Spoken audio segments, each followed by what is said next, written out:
I'm Ben Cummings, and this, for lack of a better term, is my greenhouse because we don't have one yet. So, in my entryway, my unfinished, uncrack-filled entryway is my greenhouse. So, let's talk about it.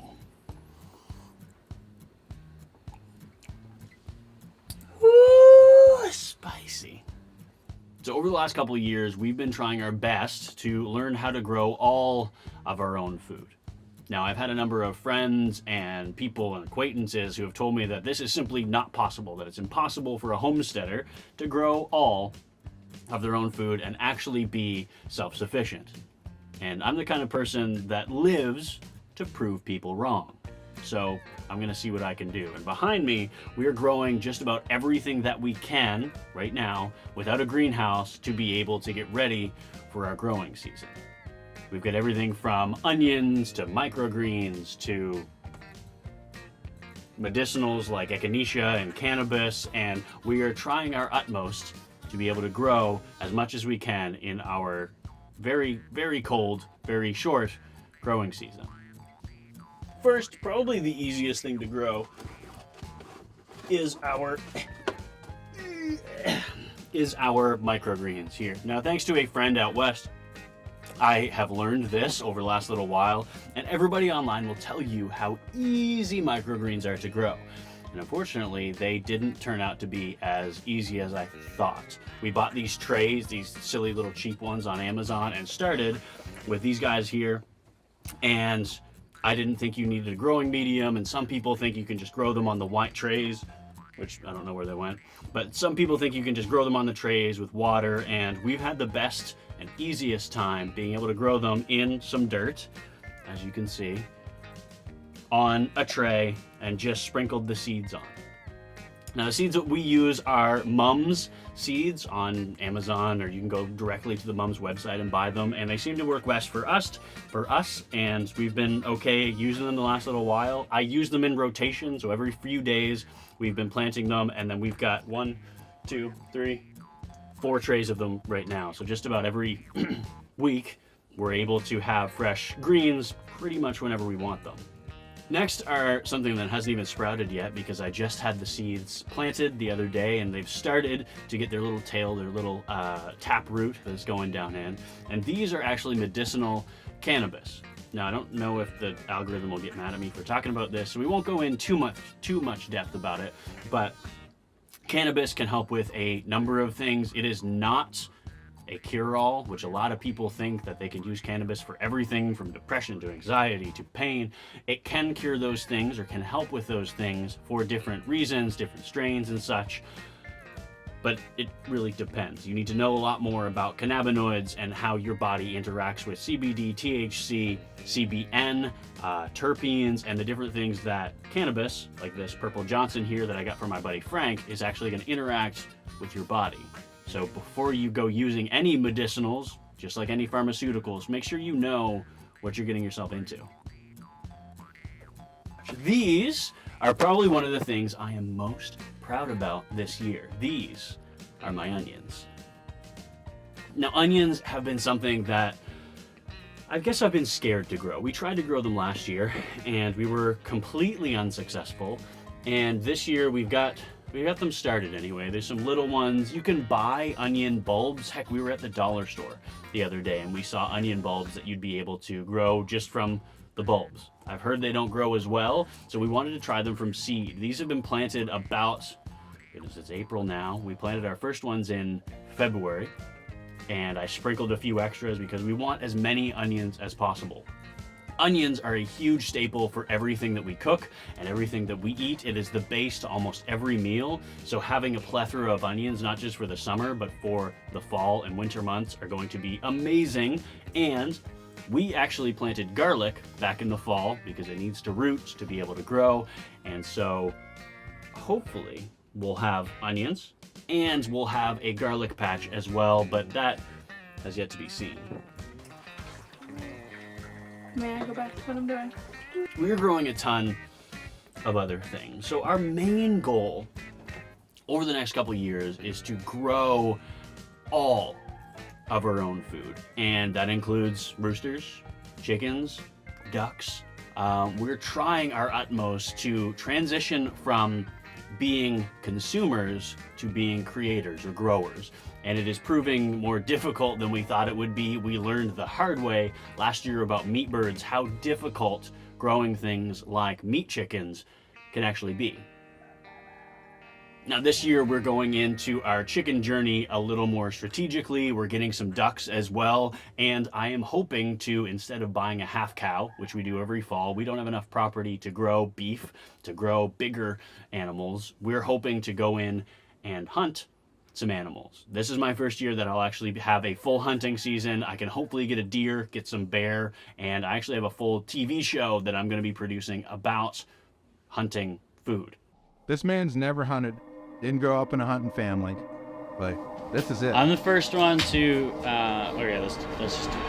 I woke up in the middle of the night, opened my eyes and my mind. This field's been holding probably the most amount of geese that I have ever seen in a field here, ever. When I lay me down and sleep, not dreaming you.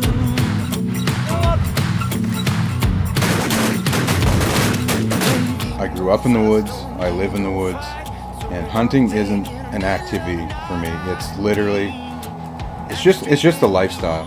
That didn't go to plan. All my dreams are sweet when I lay me down to sleep, not dreaming you.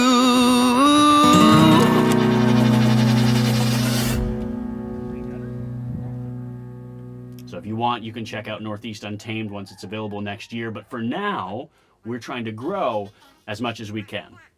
And like I said, we've got chickens, we've got ducks, we've got all of our greens here.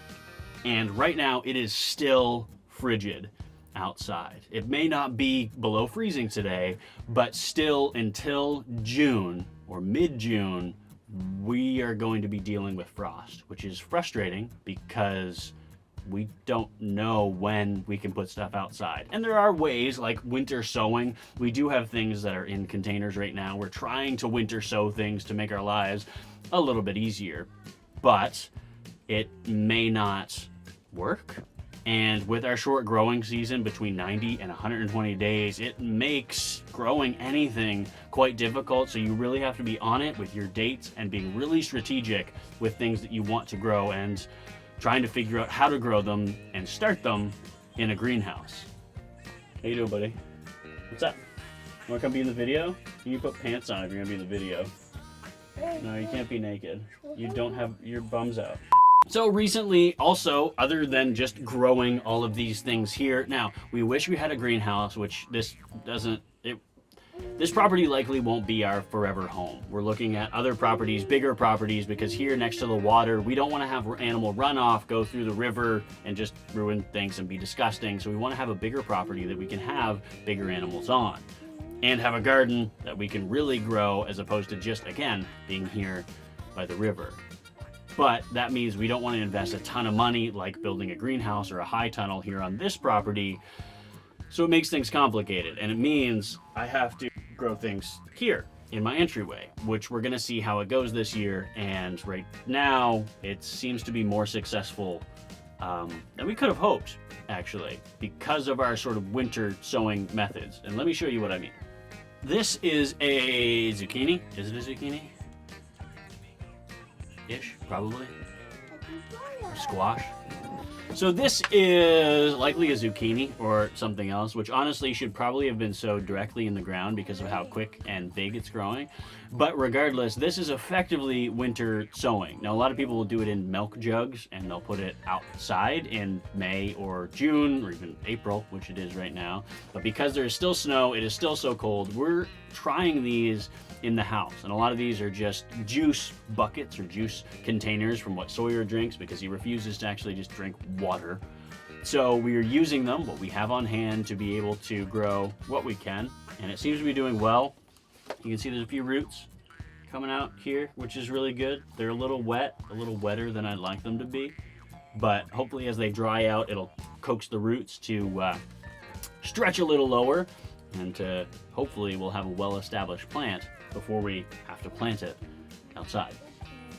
So, is our garden pretty? Currently, no, our garden is still full of snow, still full of our winter ashes because we've been supplementing wood ash from our wood stove into the garden, and it's not even thawed yet. So we couldn't plant anything in our garden if we wanted to, and that's frustrating. Our short growing season is frustrating, but we kind of deal with it any way that we can. We deal with it by growing things here and by trying to figure out what we can grow in our climate. And what it comes down to is a few sacrifices here and there. And if you are willing to make those sacrifices, you are able to grow some amazing plants and fruits. And we're trying to grow things like tea, grow some blueberries for tea, elderberries for tea, raspberry leaf even. There's going to be plenty of nutrients, plenty of things that we're going to be able to use over the next coming months or even years if we're able to harvest and harness what we have here on the property. And I think what it comes down to is learning as much as we can about native medicine, learning as much as we can about herbology, about where our pharmaceuticals actually come from, because if we can treat ourselves and heal ourselves using what we can grow, and we can fix our leaky gut, our stomach issues, everything that seems to be going wrong in most of society, if we can fix our bodies by using better nutrition and using better food and using homemade herbology, homemade tinctures and salves, then we're going to be better off than many other people, because as the grocery stores are charging an arm and a leg for meat that is subpar and vegetables that are subpar, and as things are getting more and more expensive in just our post-industrial world, life is getting harder. And we want to enjoy a life that's more difficult, because this is what we want to do. This is the way that we were meant to live. Maybe not this way with pink growing lights and microgreens and whatnot, but this is more or less the way that we are supposed to live. This is how our ancestors would have done it, would have saved their bacon grease and everything, and we want to be able to render our bear fat, to make tallow, to make soap, to use things, to be as conscientious of nature without actually being a climate activist, but actually being careful with what goes into our soil, being careful with what we take from the ground and what we put into the ground and what we take from the waterways and put into the waterways. But if we can feed ourselves with everything that we can make ourselves, and that, to some of us, includes alcohol, this is not homemade. It could be, but it's not, because that would be illegal. But if it was, even fermented foods are good for your microbiome, good for your gut. So, with that I say, think about it. Think about what you're doing, why you're doing it, and why you continue to do it the way that you're doing, and don't change things up. We are constantly changing things up, and I am often wrong. I often kill things. I often make mistakes, and that is how we learn.